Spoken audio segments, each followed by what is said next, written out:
Okay, so welcome back to the Legion of Honor and to the Gun Theater.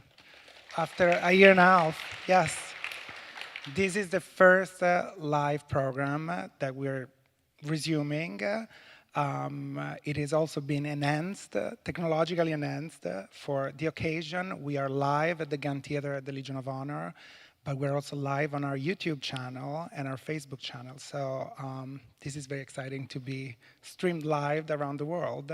I am Furio Rinaldi. I'm curator of drawings and prints at the Fine Arts Museum of San Francisco. And I'm also curator of the exhibition Color into Line, Pastels from the Renaissance to the Present, which opened today at the Legion of Honor Museum. I am very, very excited to kick off the live programming around the exhibition, which is going to go through all the fall season here in San Francisco. And today we are accompanied and in conversation with a dear colleague and a friend, Laura Corey from the Metropolitan Museum of Art. So welcome, Laura. Thanks for coming. It is an honor to have Laura here. She is project manager for Curatorial, Conservation, and Science initiatives. She's also senior researcher at the director's office at the Metropolitan Museum of Art. She holds a PhD from the Institute of Fine Arts, New York University. Her dissertation was supervised by Linda Nochlin, where she specialized in 19th century French and American art and the history of collecting. Her dissertation and related scholarship have focused on Mary Cassatt. We're going to talk about her today, her role as an artist and also as an advisor to American collectors, which is a very, very interesting angle. Laura has contributed to many exhibitions of 19th century art, both at the Met and in other institutions. I want to single out Impressionism, Fashion, and Modernity at Chicago Art Institute, New York, and Musée d'Orsay. The Art of the Louvre Tuileries at the High Museum of Atlanta, Toledo, and Portland. Also Serra Circus Sideshow 2017 at the Met, where our drawing from our own collection was there, our Serra drawing. Public parks, private gardens, Paris to Provence 2018, and most recently and most importantly, Laura was the co-curator of the Met 150th anniversary exhibition, Making the Met 1870-2070. So please welcome Laura Corey. Thank you, Furio. Delighted to be here today, and congratulations on the opening of your beautiful exhibition. Laura just saw it today. I just got to see it, yeah. So here's the, let's see, it works, yes, the fusion. We are focusing today on women impressionists artists working with pastel. This is a topic and also a scholarly angle that our museum have been particularly active on. You may remember a 2008 Women Impressionist exhibition, by the way, curated by your now director, Max Online. If you went through the exhibition today, you may have seen many fantastic works by women artists. And so just to give a little bit of context before we delve into the 19th century, in the first and second room of the exhibition, you may have seen works by Rosalba Carriera, Elisabeth Louis Vigée-Lebrun, Marie-Gabrielle Capet, and others. The emergence of women artists in the Impressionist era and in Impressionist Paris is not an isolated case. They come from a legacy of other colleagues and predecessors who paved the way for them. Rosalba Carriera, you see a portrait of her, by her here at left. A beautiful pastel from her own collection was a woman accepted by the French Royal Academy in 1720s, 2021, a notable exception during a time where women were not allowed in the academy. And next to it, we see a fantastic newly acquired landscape pastel by Elisabeth Louis Vigée-Lebrun. She is famed and renowned, especially for her portraits, but she had a groundbreaking role in the evolution of landscape, especially those done in pastel. And we have one of her few surviving drawings on view here at the Legion of Honor. So just to put this in a quick context, And I want to remind that our second conversation we're going to have here in November will be on Rosalba Carriera. But next, here we are, our protagonists, and Vermorisso, Eva Gonzales, and of course, Mary Cassatt. So we are in mid-19th century France, Paris, actually. What do we have in common? What is the context, the cultural context that brought these women together and to their careers? So I think, one of the things that is so interesting to think about is what that context is, like you were saying about women artists working in Paris in the middle of the 19th century.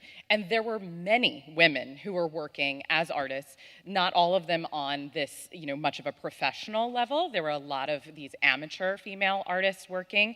And yet, of course, we don't know nearly as many of their names as we do of the male artists. We do more so today. I would say many people do know the names, particularly of Morisot and Mary Cassatt. But I want to go back to give a little bit of sort of historical context briefly.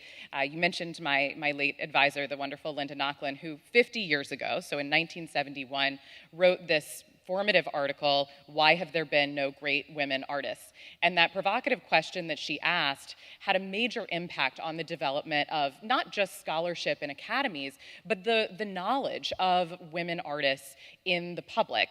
And so what we want to keep in mind is that there were these restrictions to access for women. So of course it's it's somewhat of an exaggerated question in terms of we do have here today, some of these great women artists, but it's important to know what they were up against. So for example, women were kept out of the official school, the École des Beaux-Arts, until 1897. Women represented some 10 to 15% of the exhibitors in the official French salon exhibitions, and less than 5%, we think around 3% of the purchases by the French state of works from those artists, from those exhibitions.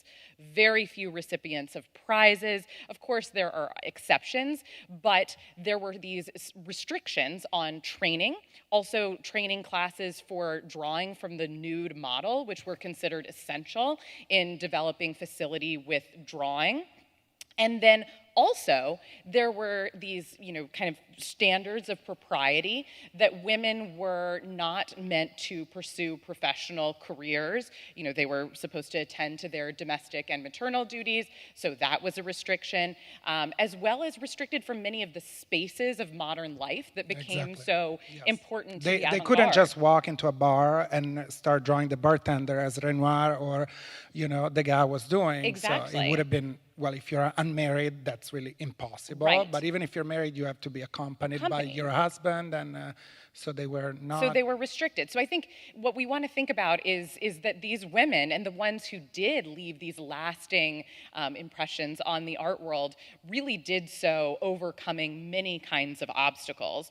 I think there's this great line, so Berthe Morisot. So one thing I want to point out about these three women, Berthe Morisot, Eva Gonzales, and Mary Cassatt, is that they all came from relatively wealthy families as well as cultured families. So their families supported their artistic training, and while it was not in the official French academies, it was studying with other individual artists who opened their studios to women, and then also developing these close relationships, Morisot and Gonzales, particularly close relationships with Manet, and Cassot with Degas, although very important, of course, not to reduce them just to pupils of those artists. They made impact on those artists as well.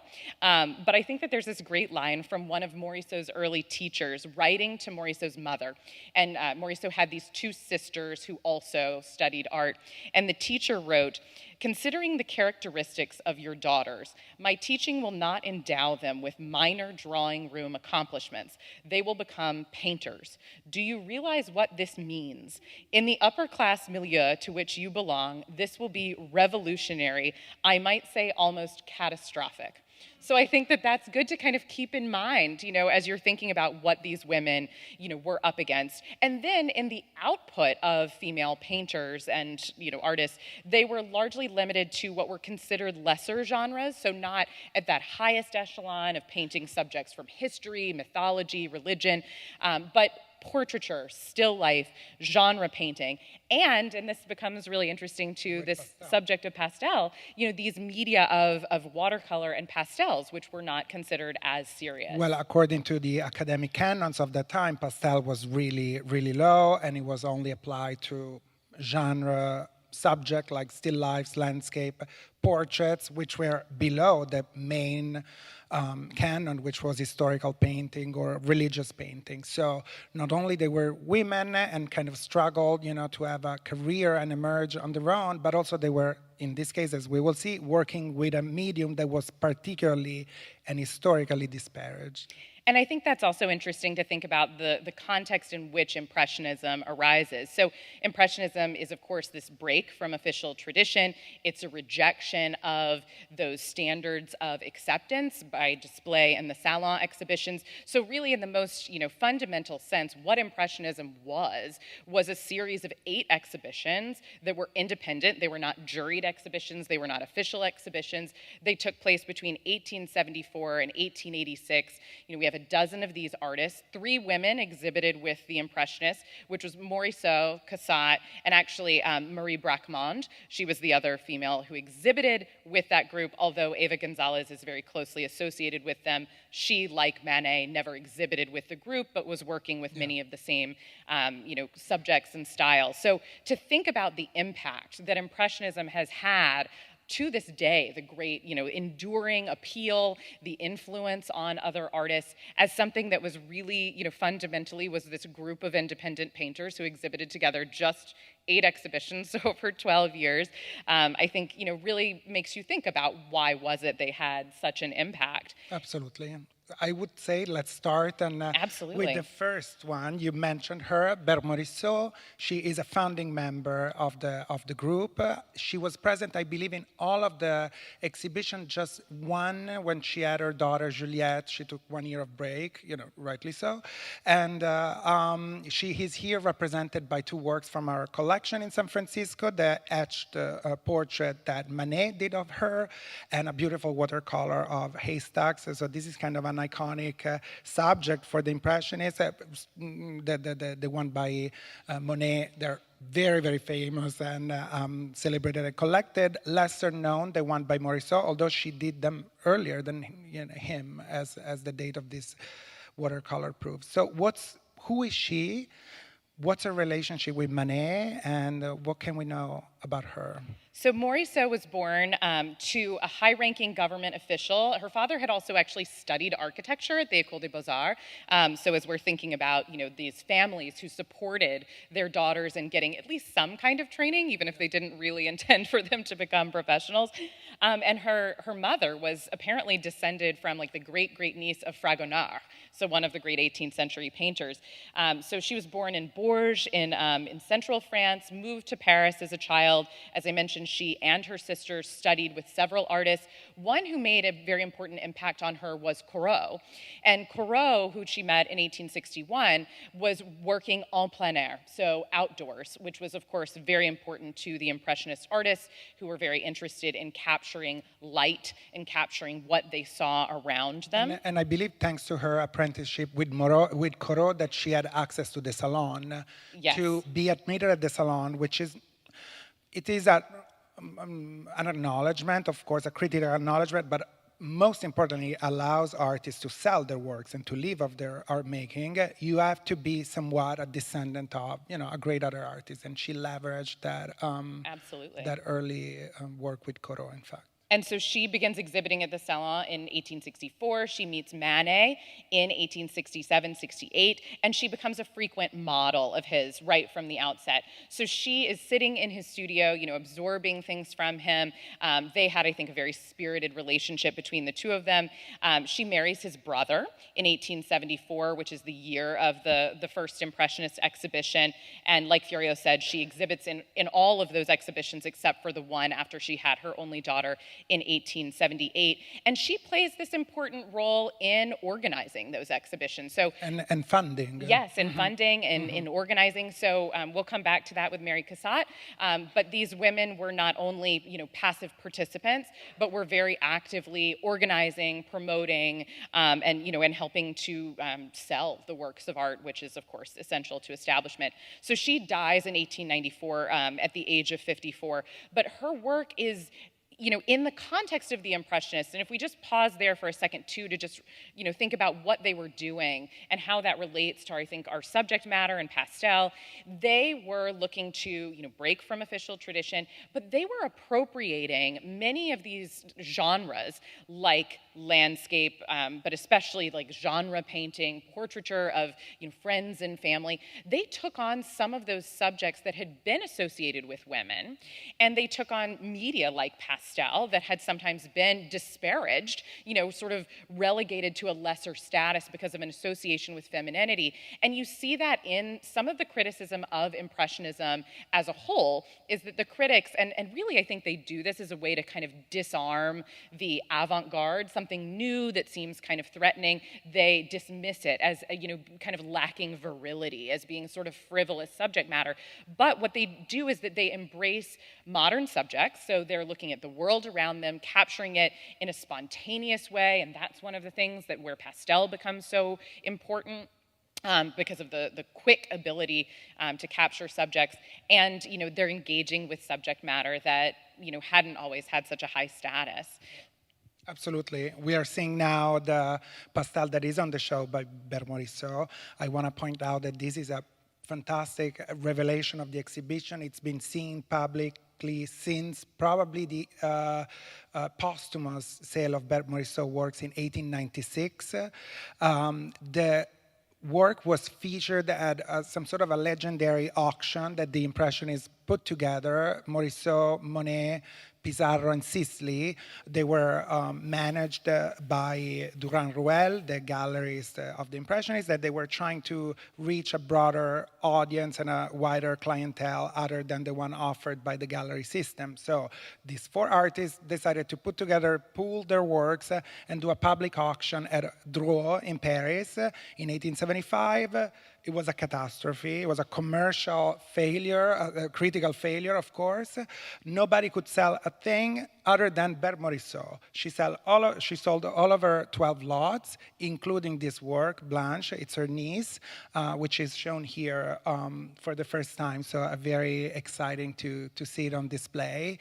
And we have paired it with rather academic, classical work by Vian from the 18th century, just to prove how Morisot was very much a cultured, knowledgeable artist. She went to the Louvre a lot. As you said, she was considered a descendant of Fragonard. And you see how she takes the subject of the woman watering her plant and bringing us into an intimate environment, completely different, completely modern, immersed with light. And Laura, if you can guide us through the fantastic textures of this. Really, this is such a special opportunity to see this beautiful work. Like Furio said, it's from around 1875, so this is right at the beginning of that Impressionist moment. I think it's interesting here, she's painting her niece, she's married, she doesn't yet have her own child, and her daughter, Julie, would go on to be one of her primary subjects later in life. But what you see here, I think, is this really fascinating distillation of so many of those kind of traditionally feminine subjects. You have a child, it is a domestic scene, there are flowers, you have this emphasis on those decorative arts objects, the porcelain as well as that fabric, kind of wallpaper behind her. You also have the presence of the mirror, so this tradition of pictures of women at the toilette. But what she does here is, it is, you could say feminine. I think that is okay to say that it is that. But in her handling of the medium, she gives it such immediacy. It's both and tenderness, freshness. And she was praised. I think one of the great critics who talked about her work said that it looked like she ground up flower petals into her palette. So there was this, with witty, airy touches. So sometimes, again, in some ways we can look at this criticism as both kind of a little bit dismissive of her work, Yes. not taking it as seriously, but we can also look at, really the beauty of her handling of pastel, the juxtaposition of those different textures, whether it is, the smooth surface of the porcelain, the way that the water streams out of that vase, the flower petals that are, the actual flowers, as well as those that are represented, on that textile behind Absolutely, her. such a tour de force in patterns and different materials. It's just, I think it's one of the revelation of this exhibition, especially for the Impressionist moment. From Blanche to Eva Gonzales, so another woman watering her plant. Beautiful work also, I must say, not really seen or widely known. But let's start with Eva Gonzales and a little bit about her. Sure. So Eva Gonzales, born 1849 in Paris. Her father was a novelist and her mother was a musician. So again, the same kind of context of people of means and an interest in the arts. She enrolls in a studio with Charles Chaplin, which is actually also one of the studios where Mary Cassatt studied. She meets Manet in 1869, so this is the year after Morisot, and she also famously poses for him. We saw that very famous portrait of her by Manet in that earlier slide. Yes.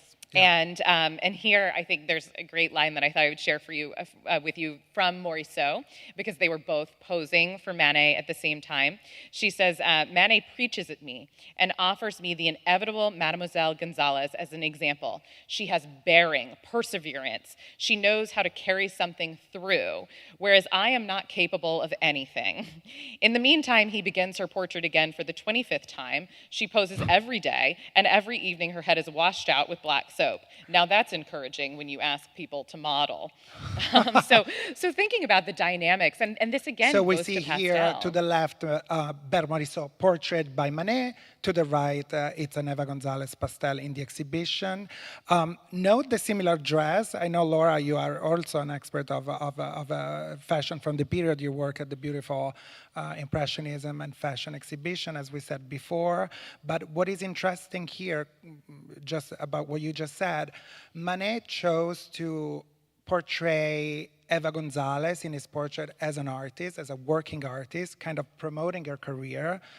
For Vermorisso, she modeled always as a mademoiselle, or like in a different, not working environment. Why so? Why do you think there was this? So we don't know exactly, but Eva Gonzales was considered the one true pupil of Manet, whereas he considered Morisot more of a friend, and of course she then marries his brother. We don't know entirely, but also when that portrait of Eva Gonzales was exhibited at the Salon in 1871, it was mocked as seeming kind of awkward.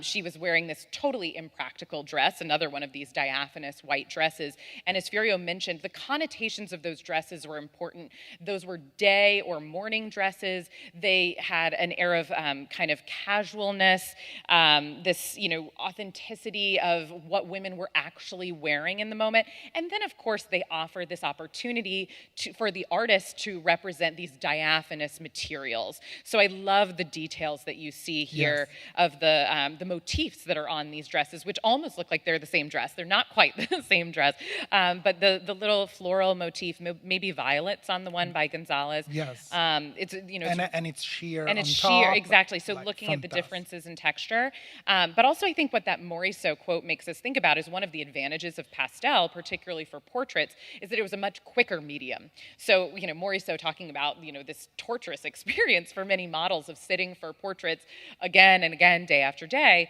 And one advantage of pastels was how quickly the artists could work, as well as the brightness of the colors. And again, the importance to Impressionism of production of new pigments and new materials in this time that allowed for, more vibrant tones, and their appeal of the matte surfaces that brought out the luminosity that didn't seem as kind of overly polished as they saw it of the slick varnished surfaces of what was exhibited in academic painting, those paintings dominating the salon. The Impressionist movement marks a technological advancement of the use of pastel. and its application. We know, for example, Degas was particularly obsessed and careful about his own pastels. He produced his own sticks. He wanted them to be absolutely not glossy, de-oiled, and it takes a lot of chemical knowledge to do that. Eva Gonzales was very daring with her application on pastel, not only on paper, as in this work, but also on canvas. We're going to see an example shortly. And so it was a moment of experimentation with the medium, which until then, it was very much considered an outdated medium of the Ancien Regime, of the pre-revolutionary France. They were just for portraiture, while they applied to different subjects. The thing about Gonzales that is interesting, we're seeing one of her most famous paintings, the Loge Italienne at Orsay. She was kind of forced into feminine subjects. This painting, so real life subject, is a couple at the theater one night, very daring and absolutely modern, was notoriously rejected at the salon, while other works, like the pastel that we have here on display, more, with a safer subject and more feminine in because, it was thought to be more suited to the delicate sensibilities of, assumedly, delicate sensibility of women, were accepted. So, yeah. So I think here that's interesting too. So in that painting of the Loge, that is considered a modern subject because that is one of those key spaces of modern life. Of course, I'm sure you're familiar with Degas' representations of women at the theater, and you get into a lot of the kind of politics of who is looking at whom. Women as the object, the women in the audience as the object of the the patron's gaze, just as much as what was going on on the stage, and particularly the way that Eva Gonzales represents her subject, also looking with that kind of commanding sense out at her surroundings, and then the interesting dynamics between the two. So there's a lot of modernity there. Eva Gonzales never exhibited with the Impressionists. She made her mark at the Salon and in other exhibitions in France as well as abroad. And she's very well known, particularly for pictures like this, with this pearly pink palette. That's part of her kind of signature, which I think she also adapts from Manet. Manet has several of these pictures as well of women in these pink silk gowns. Certainly the use of pastel on canvas is something that she takes from Manet. Yes, but one thing to note too is that the first couple of works we saw were from earlier years. Manet and Degas in particular really became interested in pastel in the 1880s. So we were looking, we're looking at some things that kind of predate, the men who are attributed with a lot of the advancement in the pastel medium. We're looking at some things that predate that. So here as well, this is 1879. This is fantastic. The technique is fabulous. It's a portrait of her sister Jeanne. You see, if we try to reproduce as much as good as possible what is the appearance of the physical appearance of this work, which is fantastic. You can see every single stroke, every single line work that she builds up on the surface to give the impression of this bundle of flowers, of the bouquet at lower right. She flips the pastel and drags it horizontally, so it kind of conveys the bouquet in a very modern and gestural way. It's a fantastic work. And here, I think, as opposed to the work that we saw before, which has that much more blended appearance, the fact that you can see all of these individual strokes really shows the hand of the artist, which was one of those hallmarks of Impressionism, as well as giving that sense of immediacy, that sense that you've just glimpsed this person, you get that direct view as opposed to that overly polished, varnished, pictorial finish. Representation. Yes, absolutely. That's a funny thing that also brings up some personal notes on Eva Gonzales. So you can see it's almost a mirror, variation of the same subject. Also the sister, now in a wedding dress. So Eva Gonzales marries Henri Guérard, who was Manet's engraver in 1879. And so what you see in La Mariée is her, so all of the women we have seen by Gonzales are her sister, in the Loge and whatnot. And so this is her sister wearing her, as in Eva's, wedding dress that she had worn in her marriage to Henri Guérard. Now, Eva dies, sadly, in 1883. It's only 1 week after Manet dies, and just a couple of weeks after she gives birth to her only child, a son. And after her death, her sister actually does marry her husband, and they raise the son together. So this is a little bit of a foreshadowing of what would come with her sister wearing her wedding dress. But here again, you get, I think, that sense of the luminosity, those individual strokes that come through. You know, what I love in looking at the comparison of these two works is the unity of palette. So the way that the pink highlights are used on the cheek of the woman in the pink dress, and then you've got the prominence of the white highlights in the version where she's wearing the wedding dress, the flowers in her hair, you know, the greenery there, the greenery in the flowers on the dress. So, you know, I think she's really looking to unify her subject there, to give it both that sense of immediacy through the lack of finish, but also a sense of, you know, really a carefully thought through and developed palette and approach. Her stylistic evolution, it's so remarkable. Absolutely. I find it, and I never really realized it until I studied the pastel in the exhibition, but going from the plan favorite that we've seen at the beginning to this is just an incredibly acceleration of her abilities in mastering the very difficult pastel technique, the very, you know, it's just so incredibly fragile and delicate, yet she manages to master it with such prowess and incredibly bold. Absolutely. And I think that goes back to that key that the medium, the modernity in the approach to the medium is so much of what brings a sense of modernity to the works themselves. Not the subject. More than the exactly. subject. It's more, but it's an interesting approach, I think, that so many of the Impressionists and their circle take on, is saying, you know, well, one, we're going to exhibit scenes of modern life, of these modern spaces, the developing street life in Paris, but that was more reserved for the male artists who had that access to those spaces, but also to take on subjects that had not been given that respect and to say, we're going to give them this sense of modernity, and so much of that comes through their approach. Absolutely. So we get to your favorite, perhaps, and it's shown here, Mary Cassatt, of course. We illustrated here two works from our own collection in San Francisco, the portrait of her mother, Edith Young, and also the beautiful aquatint, color aquatint, here in the Department of Drawings and Prints, here the Legion of Honor, the Achenbach Foundation.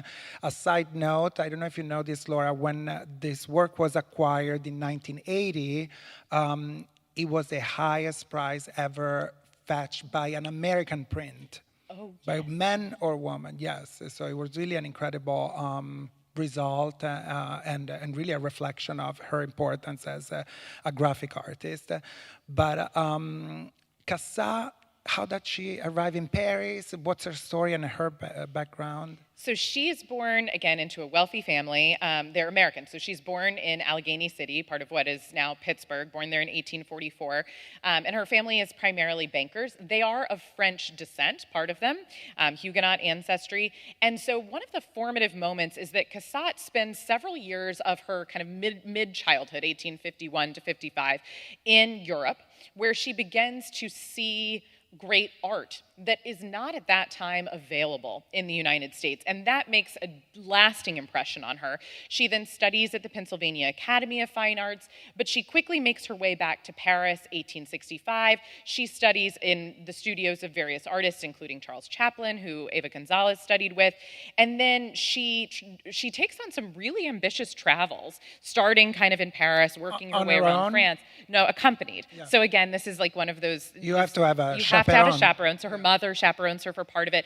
But then she starts to, you can see her starting to get more and more independent. She arranges to, basically just travel with other female artists. So there are two of them, so it's okay. But she takes on a much more ambitious path, even than other American artists like Thomas Eakins. She's really venturing out into Spain, into Italy, into the Netherlands, to see great art, to study in different places. She also has a particular interest in the 18th century artists. This is a little bit later, but we have documentation of her making this trek out to see works by Maurice Quentin de la Tour, so one of the key artists in the pastel medium. Probably the most famous pastel artist. No, her wide-ranging visual references are really incredible. Well, you can see certainly a Japanese print Absolutely, reference here yes. in our toilette. And she's very experimental. So here we have painting, we have prints. She's very experimental with her media, like Degas. And I think the next slide, speaking of her media, we have this image. Yes. This is still an extant box of her pastels at the National Gallery of Art in Washington, D.C. It was acquired in 2014. So we can see that, which, I mean, Amazing, especially to someone who studies, Yes. works on I've seen paper. I've seen this in person. It was just so moving. Another one I've survived, which is in Boston. So surviving pastel set from the 19th century, it's an extremely rare thing. I believe there's one by Degas at Musée d'Orsay and a few others. The Met has an historic set that was acquired by the paper conservation there.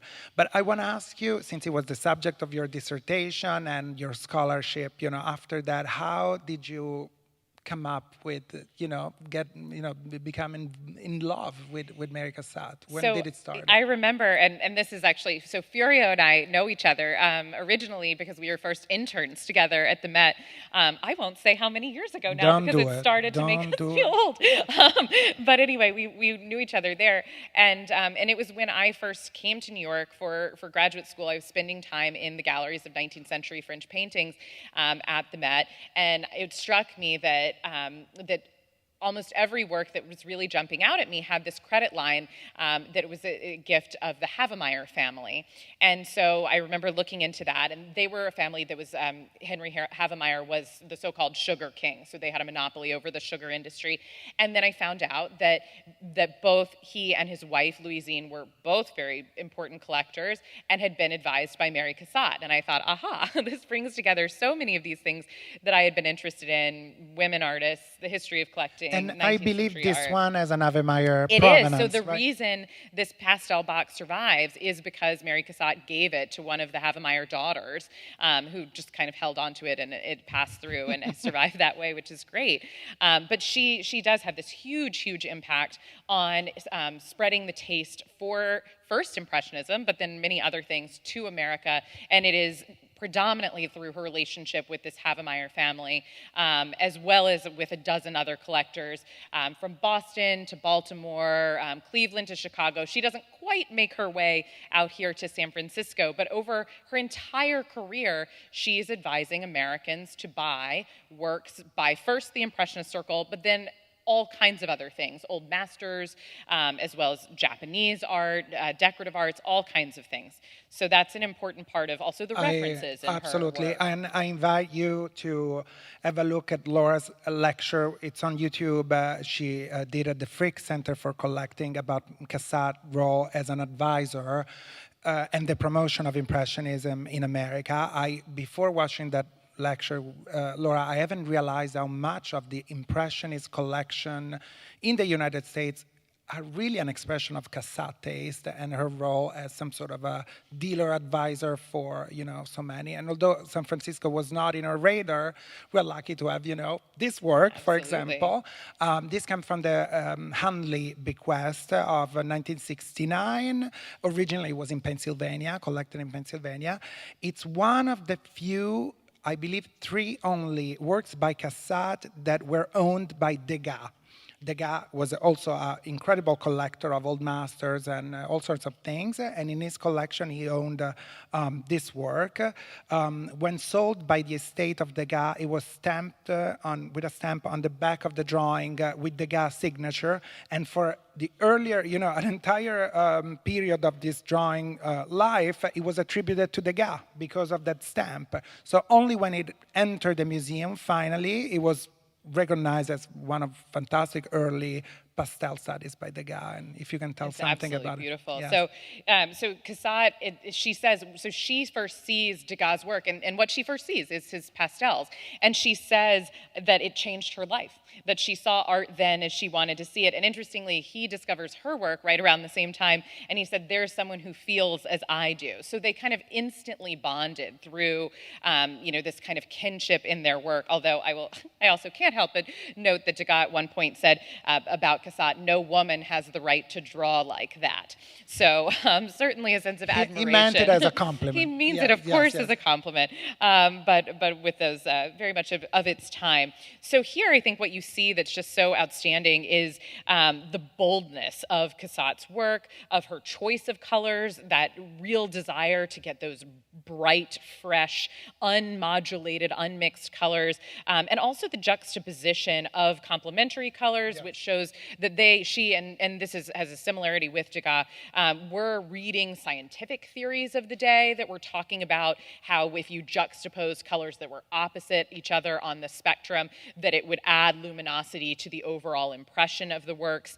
She's, one of her subjects of great interest is fashion, so you get some sense of that in the bonnet of this chic woman. And many of you may remember this work from the exhibition we did on Degas and the millinery trade in Paris a few years ago. So it was also featured there just for this specific feature.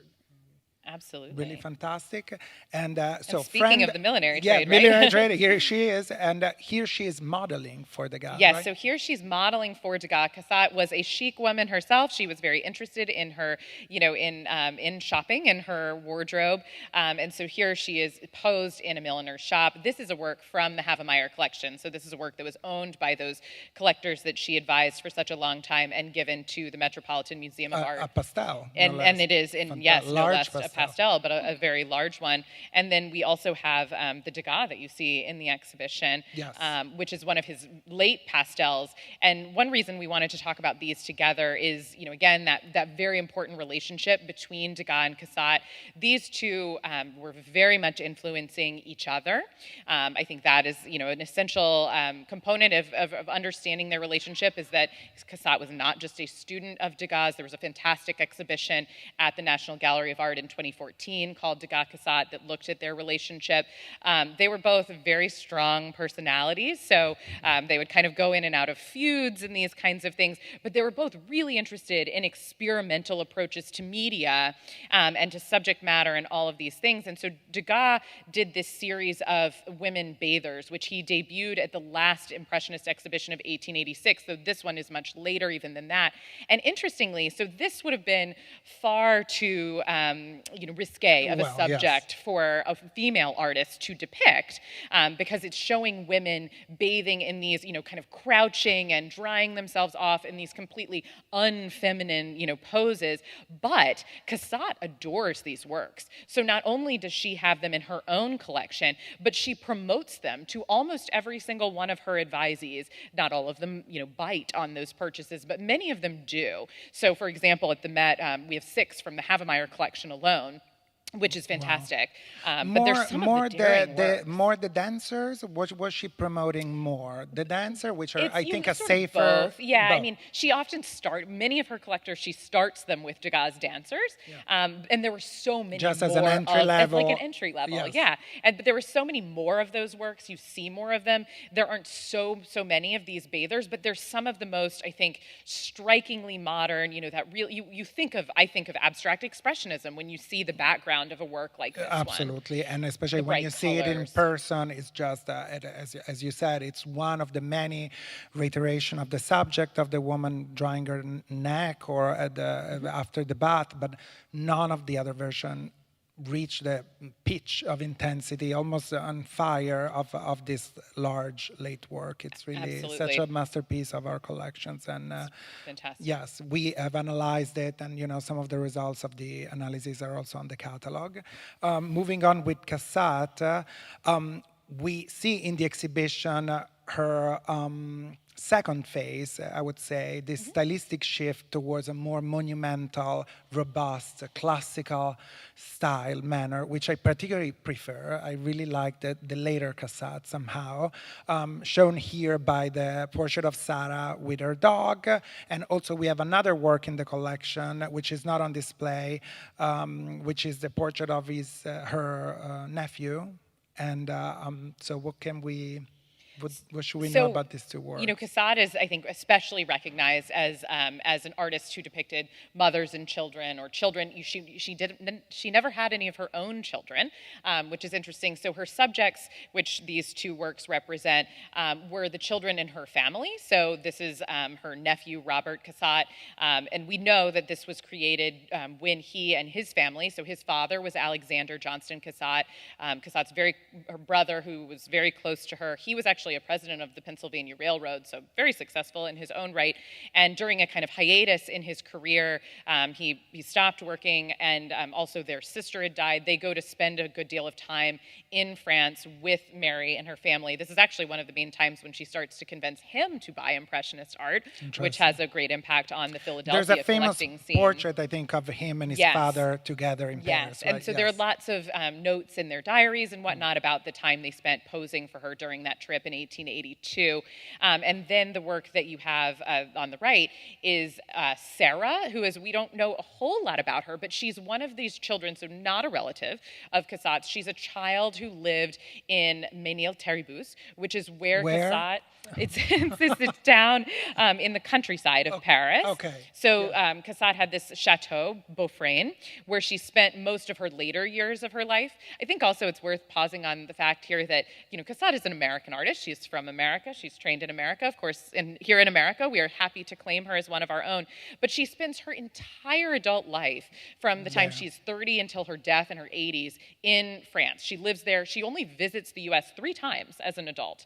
So she really is enmeshed in that French society, and is so close with these French artists. In fact, she sort of disparages the other Americans who are in Paris. She very much likes to be the American in the French circle, not so much part of the American scene. But here, so she took a fondness for these children who were local to this town. And of course, she has this great, you know, sensitivity in representing children. She says, and you mentioned this in the catalog, that pastel was her preferred medium for capturing children because, of course, it allows her to work much more quickly, which is essential when you have, you know, wiggly little kids and their pets in front of you. Yes. And I like the pastel strokes and the style here. It's really kind of a reflection of that restlessness. Yes, you get that sense of the agitation, of the the movement. electric tension, of the curiosity of these kids. They're fabulous works, and the point of views are also fantastic. The portrait of Robert from above, you almost don't recognize the sailboat. It's just difficult to understand what it is because of the strong, very daring foreshortening, and the Sarah is just filled with light and vibrant luminosity. At the same time, it has a solidity and a classicity that it makes it timeless. Absolutely. And here, I think, you know, that really vigorous cross-hatching, you get that sense of, you know, of the spontaneity. You kind of see the artist at work, as well as seeing the, you know, the kind of child, a little bit of that sense of movement. And Cassot, in her later years, she begins working in pastel around 1878. By the 1890s, it's her preferred medium. And in her last years, when she had problems with her eyesight, as you know, as well as kind of arthritis, she is able to work in pastel and quits working in paint. So with a few of the last years of her life, of her working life, which ends in 1913, even though she dies in 1926, she's only working in pastel. So it's really a medium very that had great significance for her, and one where, like I said, you know, like we've talked about, that she, and particularly she and Degas, were so experimental in their combination of different media, in their use of different kinds of supports, and in a depth of study of the historical traditions of pastel, particularly dating back to, you know, to the 18th century. And I mentioned that we know she went to study Maurice Contin de la Tour. She actually even sponsored a scholarship. This is one of these things I reminded myself of when I was going back through my notes for this. She sponsored a scholarship for American female art students, and she made one of the stipulations of that scholarship that they too would go and study the work for a year of Contin de la Tour. So it's, you know, she really, I think that shows how much the pastel medium meant very to much her. so. I wonder if John Mitchell, who's our last slide, can fit in that kind of legacy of women teaching women on how to work with pastel. That is certainly true for the 18th century. but I felt, as you've seen the show, is almost the closing work in the exhibition.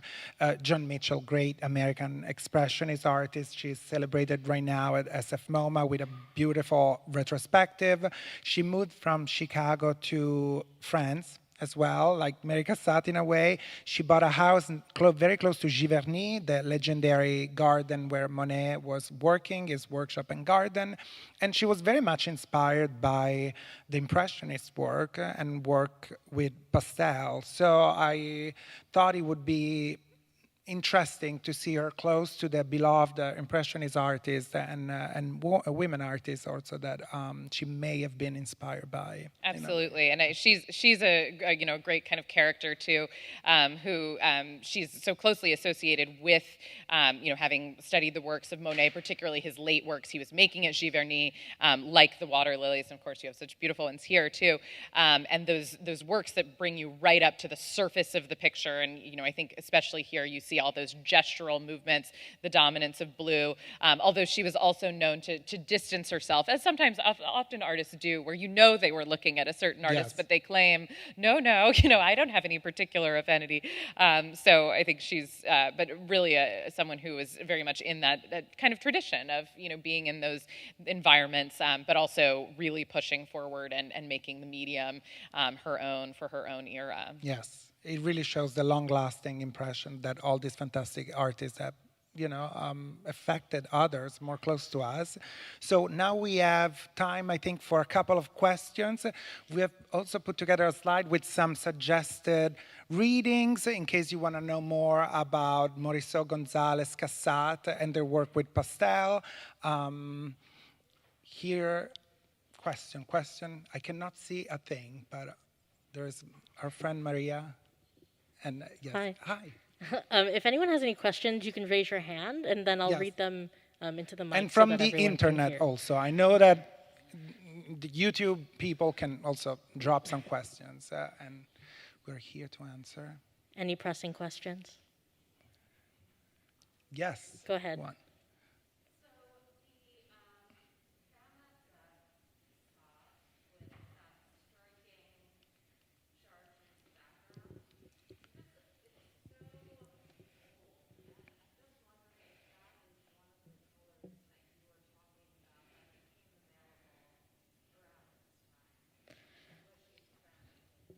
So we're going to repeat the question, for everyone. So the question is about Famacef's Cassot, and talking about Cassot's color use, and wondering if the colors here were available after seeing this, if I'm correct.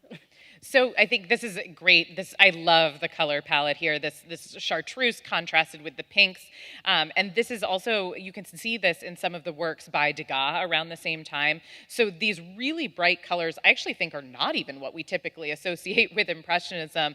It's an even bolder palette than that, but they do come out, particularly like starting with Degas' Bathers in 1886, and moving forward from there. So yes, so these are some of the new pigments that were available. There are reasons that we hadn't seen these kinds of colors in art before, and the Impressionists become very interested in using these fresh new colors, and also in that sense of contrast. So the yellow-green juxtaposed with that reddish pink to create that real sense of bursting with luminosity, the vibrance of the colors. I love here too, the pink of the lips, and then that pink over the shoulder, really kind of carrying that palette throughout. Yes, what I wrote in the label, I don't know if you agree with that, but also it seems like her kind of a little bit acidic expression and a little bit, inquisitive, is it kind of is enhanced by the lime and the very acid colors that she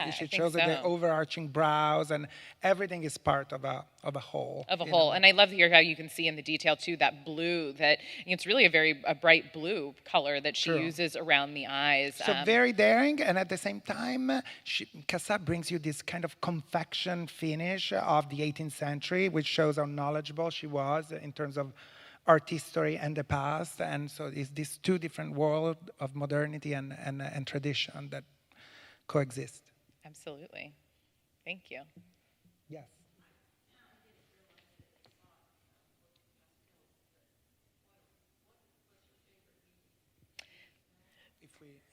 So the question is, do you know if Marie Cassatt had a preference for medium painting, oil, or pastels? I think you could say that pastel, I mean, certainly in her later years, pastel did become her favorite medium. She talks about how it's most convenient, for representing children, which became the dominant subject for her after, particularly from kind of the 1890s forward. But she was a very experimental artist. She made, like we saw in that print in the collection here, she made very important advances in color printmaking. That was more in kind of the earlier, some of the earlier years of her career. So she liked to, experiment with different things, and pastel gave her the opportunity to do that, to experiment with the medium itself and using it in combination with other things. But she very much liked the immediacy of it, the ease of just, taking the pastel crayons and using them rather than some of the laborious nature of working with oil paint. So yes, particularly in her later work, you see a dominance of pastel. And perhaps with her perishing eyesight, yes, that was also important. The bright, the brighter colors, a more direct control of the stroke of the line. It's perhaps that also affects the use of pastel. Definitely. Another one. I have a question for you. Yes. Do you see any contemporary artists that are kind of following this lineage of Cassot and Joan Mitchell? Is there any that come to mind that you think of, or that are really exciting as far as pastel artists or women artists? Well, I really love the work of Wayne Thiebaud, and I think he immediately came to mind. Of course, he's featured beautifully in this exhibition. And also has his close connection to California, to San Francisco. But I think that sense, the confectionery sense of pastel, the vibrance of his use of color, the medium, and then and his different subjects that also represent modern life. And he is still living, so he is around. I had the 101. 101, exactly. So yes, he's very much a contemporary artist. And well, you can see his beautiful Neapolitan cake here to the left, and also advertising the next conversation we will have. The next one is on November 6th with the cocktail with the curator himself, Xavier Salomon. We're talking about Rosalba. We'll have a Renaissance Italy, the pastel, the very origins of pastel in Renaissance Italy, with Laura Darin Bettina from the Uffizi Galleries in Florence. And we also have a fantastic workshop on how to make pastels. All of this has been developed together with our incredible public programs team. I really thank you all, and I thank Laura Corey for coming and being here today. This is delighted to be here. And for those of you who are here, do go see the exhibition. It's absolutely gorgeous. And for those watching on YouTube, hopefully you will be able to make it. Hopefully you will be able to make it to see this exhibition too. It's really very much worth the visit in every way. So I'm delighted to be here, and especially to be here in person. It's really a treat. Yes. Real art, real people. Absolutely. Thank you. Thank you all.